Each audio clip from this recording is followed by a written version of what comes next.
we will call to meeting the House Standing Committee on Appropriations and Revenue. Meeting 1, Wednesday, January 8, 2025, 11:30 a.m., Annex Room 149. And first, welcome to all new members. Tried to catch you all beforehand, and if you will, please call the roll. Kim Banta. Here. Representative Bojanowski. Here. Representative Bridges. Here. Representative Brown. Here. Representative Dietz. Here. Representative Fleming. Representative Freeland. Here. Representative Fugit. Here. Representative Gentry. Here. Representative Hart. Representative Lockett. Here. Representative McPherson. Here. Representative Riley. Representative Stevenson. Representative Thomas. Present. Representative Truitt. Here. Representative Upchurch. Here. Representative Williams. Here. Representative Bowling. Here. Representative Bray. Present. Chair Petrie. Here.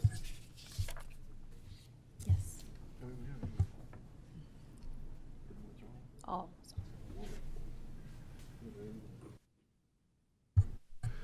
Again, welcome, and any members seeking special recognition for guests or otherwise?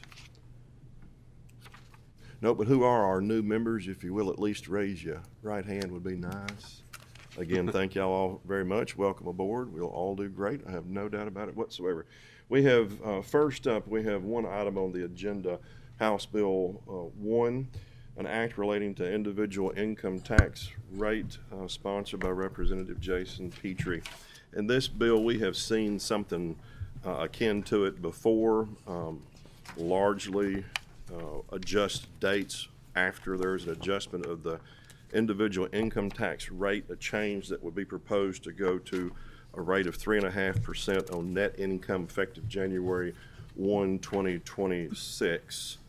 This is after, in accord with House Bill 8 in 2022, Office of State Budget Director certifying in September for the close of the 24 fiscal year that two conditions set forth on the amount of reserves and the amount of difference between actual revenue and actual expenditures were sufficient. Motion on House Bill 1. Second. Have a motion and a second on House Bill 1. So with that certification, that puts this issue back before the General Assembly for consideration. And we do have a motion and a second on the bill. I think I have one, Representative Bojanowski. I'll give you the option either going before or after. I have a sign-up sheet. Jason Bailey, I think I saw him, with the Kentucky Center for Economic Policy is asked to speak. You can either go before or after, your choice. Okay, please do. Proceed. All right, so thank you. My question is, what is the process if future projections indicate that we should not have taken this tax decrease, or if it needs to be reversed in some way? You would reverse it by statutory amendment modification, just like we're doing in a different direction than we are today. Or you would focus on budget, or you would focus on revenues and the expenditures therefrom that reduce revenue. Those are three easy places to go. Mm-hmm. Representative Gentry, you know, before or after? I will go after. Okay, Thanks. all right, I'll put you on the list. Gives me time to read it. Anyone else? All right, Mr. Bailey?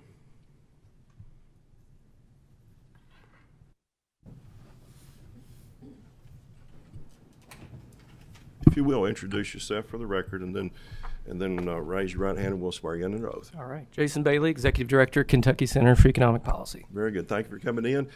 If you would raise your right hand, do you swear or affirm to tell the truth, the whole truth, and nothing but the truth? I do. Please proceed. Thank you, Chairman Petrie, members of the committee. Again, my name is Jason Bailey. I'm the Executive Director at the Kentucky Center for Economic Policy. We're a nonprofit, nonpartisan organization that's been analyzing the budget and tax system in Kentucky for more than 15 years. I'll be brief, but I'll just say that the legislature recently began making permanent cuts to the income tax at a time when most all states, including ours, were experiencing large temporary revenue surpluses due to pandemic-induced inflation and because of the stimulus from Congress sending trillions of dollars in aid to states and families. Now, however, inflation growth is back down and that aid has dried up. National forecasters predict states like Kentucky that made permanent tax cuts during this period will face budget challenges as a result, and that would worsen if Kentucky enacts another cut to take effect in 2026. We're already seeing those problems begin to emerge. A recent state forecast predicted revenues will decline by $213 million this year, and the state will face a shortfall. If that materializes, it would only be the fourth time in the last 50 years that revenues have declined year over year. The other times were during recessions, but this one would be during a period of economic growth. Another cut would cost $718 million a year, once fully phased in, for a total of $2.2 billion in annual lost revenue from the 3 half-point cuts, an amount that exceeds what Kentucky spends on base K-12 SEEK funding, and as well as being more than what we spend on all of higher education, behavioral health, and child care combined. Before these cuts began, the income tax generated 40% of general fund revenue, and with this cut, it will have been reduced by 30%, the rate. So that puts a lot at risk, especially in our poorest rural counties and school districts, where several things are true. Most state local dollars, up to 84% in one district, come from the state, and a lot of that is from the income tax. Many people, up to 68% in one county, are covered by Medicaid, which requires substantial state dollars. Most jobs in the community are in the sectors of healthcare and social assistance, government, and education, up to 89% of jobs in one county. And a squeezed state budget can easily mean fewer jobs at hospitals, health and treatment clinics, schools, community colleges, and more. And at the same time, the vast majority of households in those poor rural counties, up to 97% in one case, make less than $100,000 a year. And when you reduce the income tax, 2/3 of the dollars go to those who make above that threshold.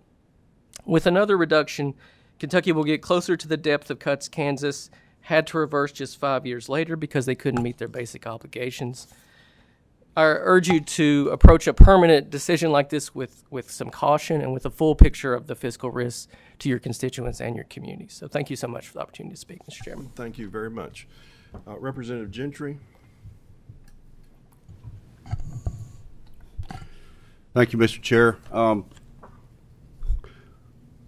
Just a couple of brief questions. I think I already know the answers to this because it's, and I apologize, I'm just reading this bill for the first time because I have some extra duties now, if you haven't noticed.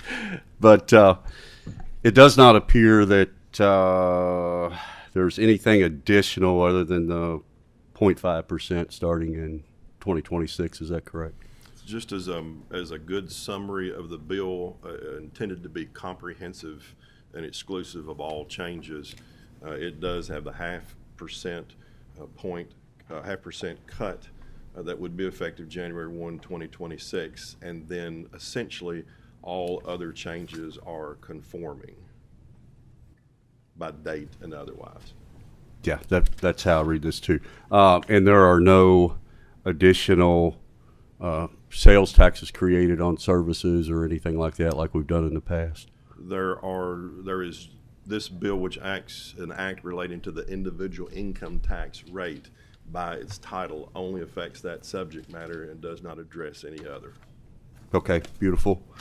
And then one higher overarching question, and I'm sure you've probably been asked this before, but the driving force, I know since we came in same time, and I know this has been started since we came in, and moving toward an all-consumptive-based tax structure and going towards zero income tax.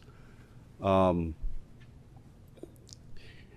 is the general reason for doing that? Is it trying to promote growth to people moving into the state, or?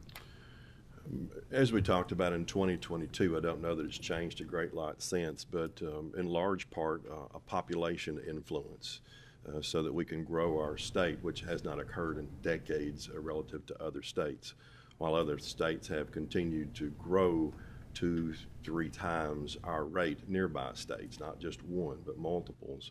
They've increased their footprint at the federal delegation level. Ours has relatively decreased accordingly.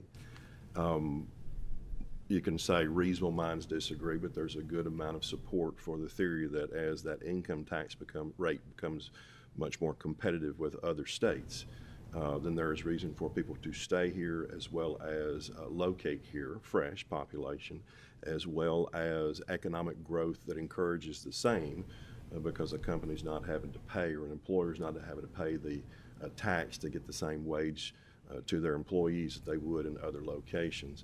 There are a lot more things, but those are the primary drivers still of what's going on.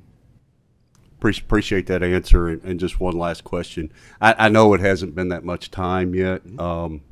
Is there population data that is accessible or look at, say, like in the last few years or since we've started all this? And have we seen, what are we seeing? I know in general, I'm from Jefferson County, and what I've seen, I haven't looked at it very deeply yet. I would like to, but we're seeing more pandemic influences in Jefferson County, which moving out of urban areas and in the counties surrounding Jefferson are growing a little bit, and from that standpoint. And but statewide, your area, is there things we can look at, I guess, to see if any impact so far? Two types of responses to that. One, you relate anecdotally in Jefferson County, and anecdotally in my area, we see it tremendously. We have housing starts that have no one in living memory remembers this happening, as well as investments in housing, multifamily as well as single family units, just has not been seen before in our part of the state. As a more analytic across the state, of course, you've got 3, 4, 5 true regions you're dealing with, but looking across the state, I know I've seen that we have an uptick, which is counter to what our normal is. And as I think you said, House Bill 8 was in 2022, with first cuts coming thereafter. It's having an effect. How much, we'll never know as an analytic certainty, but it looks like it is, and I've not seen any information whatsoever that it means it's driving people out or preventing them from coming here. Yeah, I think I agree with you there. Well, maybe never know, and we can look at other alternatives. I think with the whole pandemic thing and working from home, like in Jefferson County's had an impact on population demographics a little bit. People are kind of wanting to get away from the city a little bit, there are and lots working of on their reasons. computer Yeah, out of their living room. Okay, thank you very much. Thank you very much. Anybody else, anyone else seeking recognition for question or comment on the bill? Seeing none, please take the roll on the vote.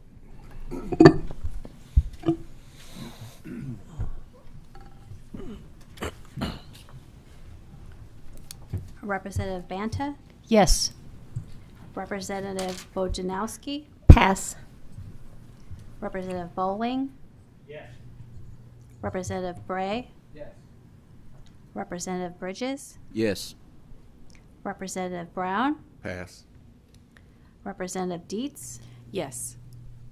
Representative Fleming, Yes. Representative Freeland, Yes.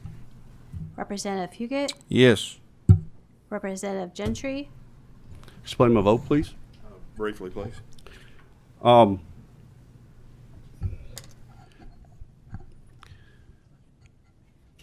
going to pass right now because I'm looking at data. I don't see any reason to vote no on this bill yet, other than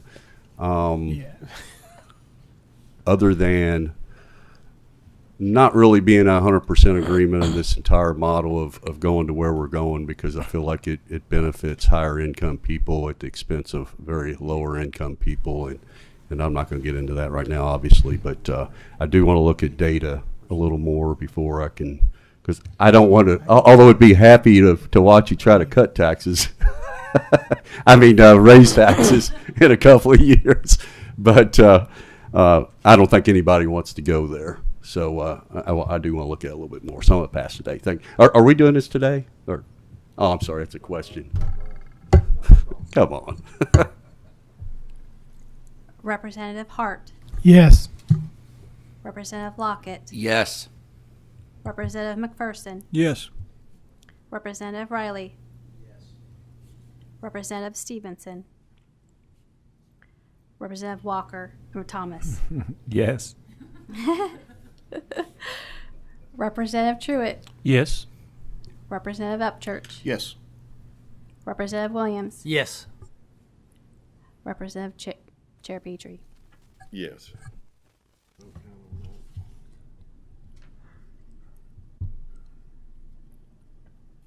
17.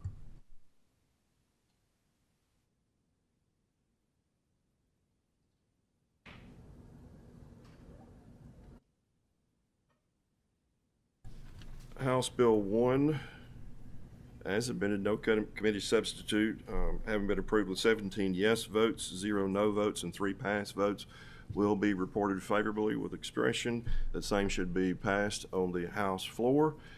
We are adjourned. Thank you.